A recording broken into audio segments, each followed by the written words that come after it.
Entre nous, un animé comme ça, c'est vrai que ça se démarque du lot. De tous les animés qui ont été abordés sur YouTube, il y en a un que personne parle. Peut-être parce qu'il est différent. Différent. Ça c'était ma vraie voix. Bref, aujourd'hui on va parler de Harry Fureta, c'est un animé qui commence très bien. Francis, générique.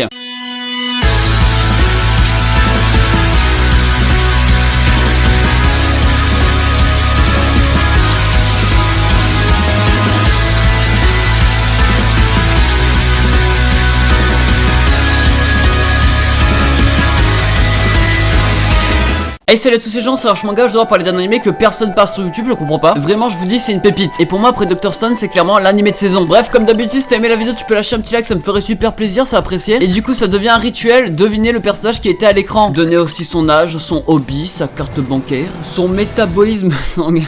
Ouais ça part trop loin. Harry Fureta c'est quoi? C'est un animé fantasy mais pas n'importe lequel. C'est un genre de Goblin Slayer mais réussi. Oui il y a du gore, oui c'est fantasy. Et oui il y a un personnage très puissant et c'est ça qui fait plaisir. Je voulais le préciser dès le début pour pas que ça vous effraie qu'on parle d'animé que vous connaissez peut-être pas. Bref, ça parle de quoi vous allez me dire? Enfin, vous allez peut-être pas me le dire, mais du coup, je me le dis tout seul. Ça parle de...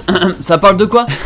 Ça, c'est vraiment la meilleure blague, hein. C'est l'histoire de gens qui vont être transportés dans un monde fantasy. Nous, on va suivre l'histoire d'un mec qui est pas trop aimé par ses camarades. Peut-être parce qu'il est nul. Enfin, pas peut-être, c'est sûrement. Bref, chacun de ses camarades a une classe différente. Donc, des capacités qui leur est propre à eux-mêmes. Un jour, ils étaient partis dans un donjon qu'ils appellent l'abîme. Ça me semblait plus stylé quand je l'ai lu. Mais bref, c'est pas là le sujet. Le perso principal, lui, va tomber au fond des abîmes et va se retrouver bloqué tout en bas. Pas de bol pour lui. Plus on descend, plus les monstres sont forts. Du coup, nous, on va suivre son évolution jusqu'à sortir du donjon. Sortir du donjon, c'est pas vraiment l'intrigue principale, mais c'est la première qui arrive. Bref, je vais venir plus en détail par la suite. Avant ça, on va parler un peu de l'opening que je trouve. Est-ce que vous voulez vraiment avoir mon avis? Ok, je vais argumenter, vous êtes prêts? Clairement, c'est nul. Hein, on va pas se mentir, c'est nul. Je trouve le visuel tout autant que l'audio ultra vide en fait. C'est vrai qu'il y a des images qui peuvent faire plaisir aux garçons. Donc du coup, ça vaut le coup de le regarder plusieurs fois quand même pour bien être sûr qu'on ne l'aime pas. Petit coquin va grrr. Je sais pas pourquoi je suis obligé d'être gênant à chaque fois. Pourquoi? C'est un animé qui est à voir. En fait, comme je l'ai dit plus tôt, c'est vrai que c'est très rare qu'on voit des animés de ce style-là, à la fois fantasy et à la fois gore. Et le dernier qui a vraiment bien marché c'était Goblin Slayer. Et pourtant comme je l'ai dit dans la vidéo il y avait quand même pas mal de défauts. Et c'est pour ça que voilà, lui a l'air d'être tellement mieux fait et tellement plus clean. Dès le début on va comprendre qu'ils ont pas peur de mettre des trucs plutôt trash. C'est pour ça qu'on va être pris avec le personnage principal quand il va être bloqué sous terre. C'est pour ça que direct moi ça m'a intéressé. Et dès que j'avais fini les premiers épisodes j'avais tout de suite voulu vous en parler. La semaine dernière j'ai perdu 50 centimes. Ouais vous parlez de l'animé. Vous parlez de l'animé bien sûr. Les monstres sont ultra forts comparé au personnage principal et ont des caractères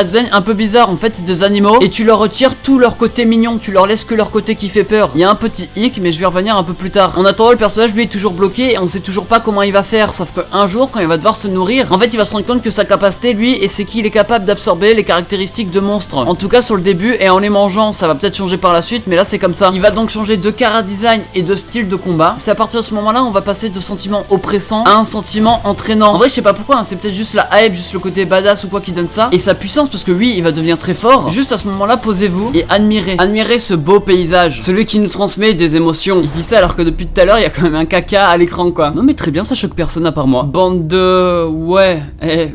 Attention.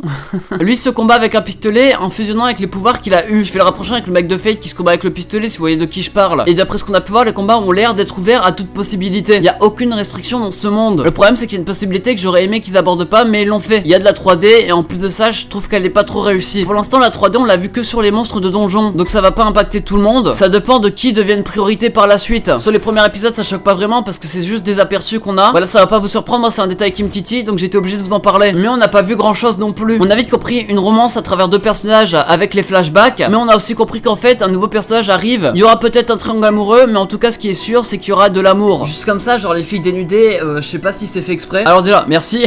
Enfin s'ils les ont mis pour moi en tout cas parce que enfin pour un pote à moi. Mais en 2 épisodes on en a vu pas mal déjà. Je sais bien que l'animé est déconseillé au moins de 16 ans mais il faut pas en abuser non plus. C'était les seuls points que j'avais pas vraiment aimé dedans. Pour vous donner quand même à l'idée que l'animé est quand même vraiment bien. Un autre détail qui m'a plutôt marqué c'est qu'ils ont l'air de bien jouer sur les flashbacks. Déjà on commence pas dès le début et c'est grâce aux flashbacks qu'on va comprendre ce qui va se passer dans le passé. Le flashback revient aussi plusieurs fois et des fois c'est un peu répétitif mais pourquoi j'ai dit mais déjà?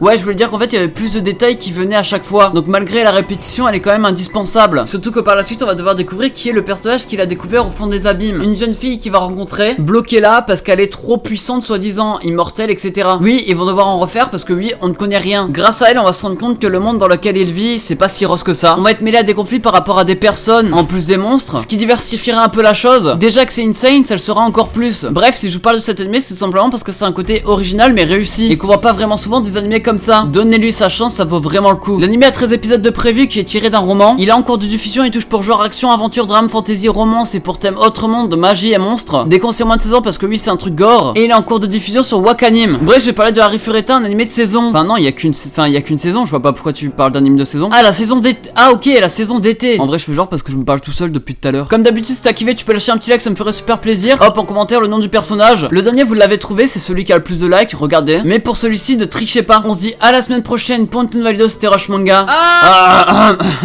Vas-y, allez, coupe la vidéo là.